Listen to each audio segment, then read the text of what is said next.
Balikan natin si Department of Human Settlements and Urban Development Undersecretary Randy Escolango. Mr. Randy, ano po ang iba pang tulong na inihanda ng DSUD para sa mga biktima? May update na po ba tayo sa monitoring ng mga regional offices? Yes po, gaya nga po nung nabanggit po natin, maliban doon sa shelter grade tarpaulins na pinagkakaloob ho natin, meron pa ho ang ating ahensya ng Rental Subsidy and Financial Assistance Program na kung saan po yung mga biktima ay ng totally damaged houses po ay binibigyan natin ng 10,000 pesos bilang immediate relief. So ayon sa atas ng ating secretary sa mga regional offices, madaliin po yung pagpoproseso ng mga requirements ng mga regional offices at makipag-ugnayan agad sa respective local government units para po ma-validate agad ng aming regional offices at ma-endorse sa amin dito sa central office for approval at immediate release po ng subsidy na ito para mapakinabangan kaagad ng ating mga nangangailangan na mga kababayan.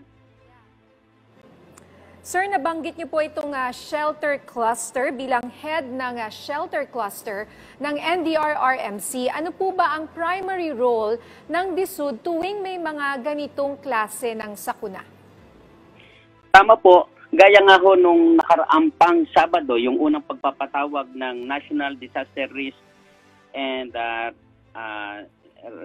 Reduction and Management Council, ang Department of Human Settlement and Urban Development bilang lead agency ng shelter cluster, nakipag-ugnayan po tayo doon. So, dito po alinsunod sa Memorandum Number 5, Series of 2002 ng National Disaster Risk and Reduction Management Council, ang DSUD po, katuwang ang NHA po at iba't ibang ahensya ng gobyerno, may mandato po kami. Number 1 po, yung kasama dito yung mag-assess at mag-prioritize po ng emergency shelter needs ng mga apektadong komunidad. Kasama po dito, sinisiguro din po namin yung implementation ng standards namin sa emergency shelter assistance at iba pang katulad nitong support services. Kasama din dito na i-maximize po namin ang lahat ng available logistics, resources at materials na maaring gamitin sa pagbuo ng mga tahanan. So bilang lead din po ng shelter cluster, pinapaigting po namin yung kakayahan ng mga local government units na makapagtayo ng emergency shelter at maging gamitin yung mga construction ng mga shelter na ito bilang alternatibong kabuhayan para sa mga naapektuhang komunidad. Yan po yung mga ilan na mga primary role po ng DSUD bilang lead agency ng shelter cluster po. Yusek Randy, para naman po sa mga kababayan natin na nasa mga danger zone tulad ng mga nasa fault line at gusto nang lumikas sa mga mas ligtas na lugar, ano po ang pwedeng itulong ng DSUD dito?